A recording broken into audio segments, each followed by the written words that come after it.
나무 뒤에 숨어서 하나님의 낯을 피했던 아담과 하와가 자기들의 몸이 벗은 줄 알고 이제는 부끄러움과 수치를 느껴요.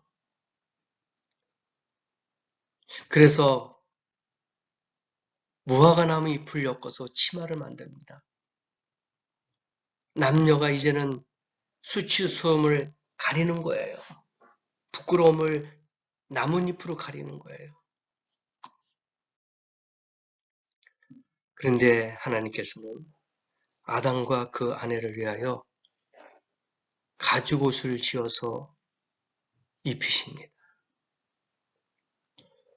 구약에는 동물을 잡아서 가죽옷을 입히는데 1년 동안만 그 죄가 덮어지는 거예요. 없어지는 것이 아닙니다. 덮어져요. 그래서 1년에 한 번씩 대제사장이 하나님 앞에 지성소에 들어가서 속죄를 받지 않습니까? 그래서 1년 단위로 속죄 제물을 계속 드리면서 그들의 죄를 연장시키는 거죠. 덮어주는 거죠. 재앙을. 그러나 하나님의 심판과 재앙을 1년만이에요. 유효기간이. 그래서 1년 단위로 또 대제사장이 지성소에 들어갑니다. 피를 뿌리죠. 짐승을 잡아서. 하나님의 노여움이 1년입니다. 또 1년, 또 1년. 지금 구약에 그렇게 해왔다가 신약에 와서 예수님이 십자가에 달려 돌아가심으로써 물과 피를 다 쏟으셨어요. 예수님이 어린 양이 되신 거예요. 희생양이 되신 겁니다. 우리를 위해서. 그래서 그가 한 번에 그의 몸을, 그의 생명을 드림으로 인해서 이제는 한 번만 영원한 그러한 용서, 죄사함을 받을 수가 있다는 거예요. 그래서 예수 그리스도를 믿음으로 인해서 우리가 영생을 얻게 되는 거죠. 얼마나 감사한 일입니까? 이게 바로 하나님의 복이에요. 하나님이 이제는 어떻게 됐어요? 너희들이 그것을 먹는 날에는 정령 죽으리라. 분명하게 경고의 메시지를 줬어요. 그 하나님의 말씀, 명령을 그들이 불순종했어요. 그래서 그들이 죽었습니까?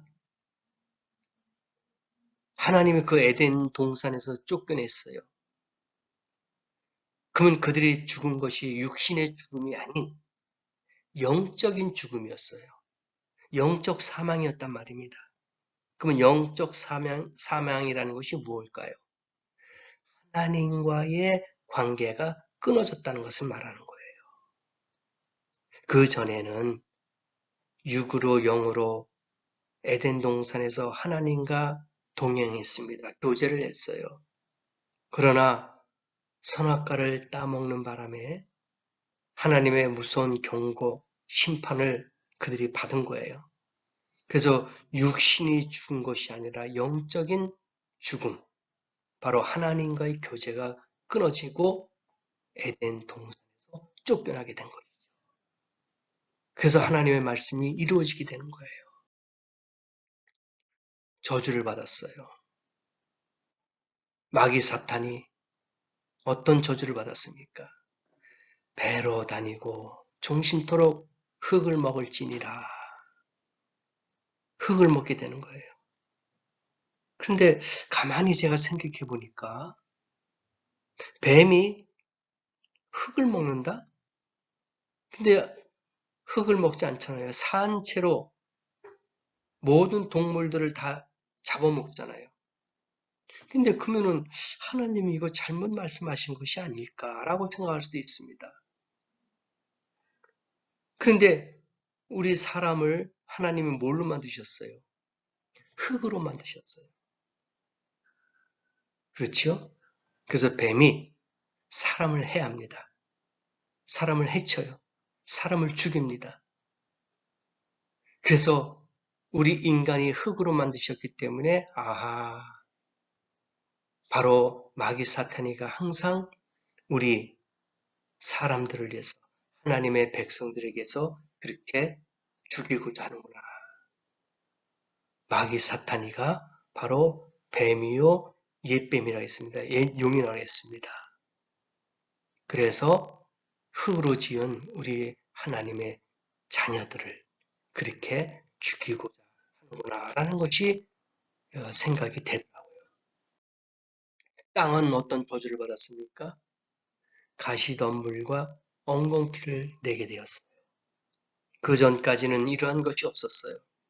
그런데 범죄로 인해서 아담과 하와의 타락으로 인해서 이 땅이 저주를 받았어요. 그래서 아픈 가시가 있습니다. 가시가 뭘 상징하나요? 아픔, 고통, 괴로움 이런 것을 주지 않습니까? 그래서 이 땅에 가시덤불과 엉겅퀴가 생기게 된 거예요. 땅이 저주를 받았습니다. 여자는요, 해산의 고통이 있습니다. 이제 자녀를 출생할 때에는 고통이 있어요. 아픔이 있단 말입니다. 그것은 그 어떤 아픔도 어떤 고통도 느끼지 못하는 정말 죽기보다 싫은 그러한 아픔과 고통이 생긴단 말입니다. 이것이 여자에게 해산의 고통으로 하나님이 심판을 주신 거예요. 남자에게는 얼굴에 땀을 흘려야 먹고 삽니다, 이제. 그래서 앉아서 백수처럼 놀고 먹는 사람들, 이런 것은 하나님이 원하지 않습니다. 일단 땀을 흘려야 먹고 살게 돼 있어요. 그래서 주의 백성이라든지 또 주의 종이라든지 땀을 흘려야 됩니다.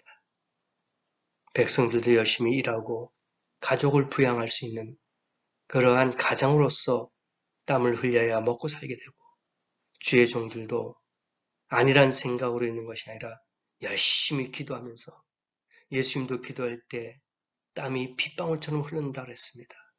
이와 같이 주의 종들도 땀을 흘리면서 기도하고 말씀을 증거하고 선포하는 그런 종이 될 때에 그것이 하나님이 인정하는 백성과 주의 종이 되지 않을까.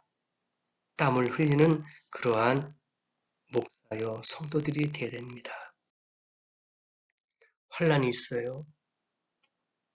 전쟁과 테러와 살인과 또 경제, 종교, 죽음 이 모든 것이 환란이에요. 환란이 뭡니까? 고통스러운 거 아니겠어요? 괴로운 건 아니겠습니까? 슬픔이에요. 아픔입니다. 그래서 이 환란은 이러한 6가지의 주제의 환란이라고 보는데 물론 이 6가지의 주제이지만은 그 안에 들어가면은 수십, 수백 개의 환란이 있겠죠. 그래서 이 환란은 하나님의 노하심, 어린 양의 노하심 그렇게 볼 수 있어요. 추수하는 기계 여러분 아십니까? 지금은 콤바인드로 해가지고 다 이렇게 탈곡을 하지만 옛날에는 추수하는 기계, 탈곡기가 따로 있었어요. 다리로 이게 페달을 이렇게 밟아서 옛날 초등학교 가면 풍금이라고 있어요. 그 풍금을 다리로 페달식으로 이렇게 자전거 페달 밟듯이 밟아야 됩니다. 그래야지 바람이 들어가서 풍금이 이렇게 소리가 나오게 되죠. 그래서 이 탈곡기도 마찬가지예요. 곡식을 터는 탈곡기도 자전거 페달을 밟듯이 계속 위아래로 이렇게 밟아줘야 됩니다. 그럼 그것이 돌아가면서 곡식이 탈곡이 되는 거죠. 그래서 이것이 고대인들 옛날 사람들에게는 트리볼룸이라고 해가지고 도리깨, 알곡과 껍질을 분리시켜 이런 모양이죠.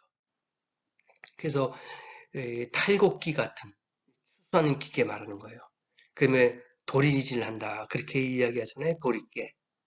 시골에서 태어나서 시골에 농사해 보신 분들은 아마 이거 아실 거예요.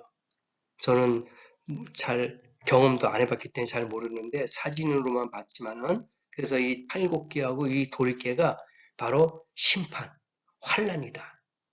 얼마나 힘들겠어요. 얼마나 고통스럽겠습니까? 이런 기계에 돌리듯이 그러한 아픔과 고통이 있다는 거예요. 계시록의 세 번째 중요 부분이 일곱으로 이루어지겠죠. 이것도 지난 시간에 제가 또 나팔, 대접에 대해서 자세하게 설명을 드렸습니다. 그래서 궁금하신 분들은 그 올렸던 제 영상을 보시면서 거기에서 자세하게 다뤘던 내용들을 보시면 이해하실 겁니다. 그래서 이 재앙에 대해서는 설명을 안 하고 이 환란에 대해서 과연 뭐냐? 많은 분들이 그래요. 이 환란을 우리가 통과해야 된다. 또는 환란 중간에 휴거당해야 된다. 이런 말들을 많이 합니다. 근데 제가 환란에 대해서도 휴거에 대해서도 잠깐 소개하면서 영상을 올렸잖아요. 그거 보시면 되는데 결론적으로 말한다면 그래요. 이 7년 대의 환란은 유대인들, 이스라엘 백성들, 하나님이 이야기했던 내 백성들에 대한 징계예요. 깨달음을 주기 위한 마지막 기회라고 보면 되는 거예요. 근데 간혹가다 사람들이 그거는 우리 지금 교회 시대 성도들이 아니냐 그렇게 이야기하는데 절대로 아닙니다. 왜냐하면 구약에서는 주의 날이라고 일반적으로 부르고 있는데요.